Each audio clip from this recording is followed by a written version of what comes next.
केंद्र सरकारने पुढाकार घ्यावा आणि त्या दृष्टीने माननीय गडकरी साहेबांनी आज त्या पत्रावर बैठक घेतली।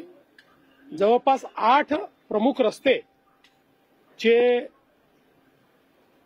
म्हणजे संभाजीनगरकडनं नाशिकला येणारे रस्ते असतील, नागपूरकडनं येणारे रस्ते असतील, धुळ्याकडनं येणारे रस्ते असतील, इकडे गुजरातकडनं येणारे रस्ते असतील, मुंबईकडनं येणारे रस्ते असतील, पारघरकडनं येणारे रस्ते असतील, असे सगळे जे रस्ते आहेत की ज्याचा जास्तीत जास्त उपयोग हा कुंभच्या काळामध्ये होणार आहे आणि प्लस काही अंतर्गत रस्ते देखील राष्ट्रीय महामार्गाकडे आहेत, अशा सगळ्या रस्त्यांच्या विकासाच्या संदर्भात आज ही बैठक झालेली आहे आणि माननीय गडकरी साहेबांनी जवळपास या सगळ्या रस्त्यांना तत्वतः आज मान्यता दिलेली आहे।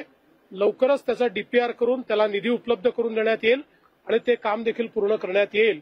यामुळे कुंभच्या काळामध्ये जो काही प्रचंड मोठा ट्रॅफिक अपेक्षित आहे त्या ट्रॅफिक करता विस्तारित रोड नेटवर्क हे आपल्याला उपलब्ध होणार आहे। द्वारका सर्कलचा जो काही विषय आहे त्याच्यामध्ये 2 फेज करायचे ठरले आहेत।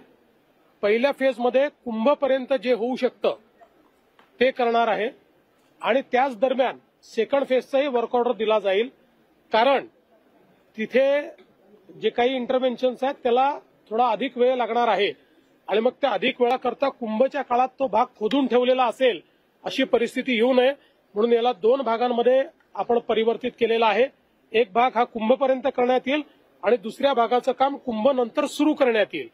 यासोबत नाशिक रिंग रोडचा देखील विषय आज मंजूर झालेला आहे। नाशिक आणि त्र्यंबक हा जो रस्ता आहे याचंही काम जे आहे ते आम्ही पूर्ण करतो आहोत।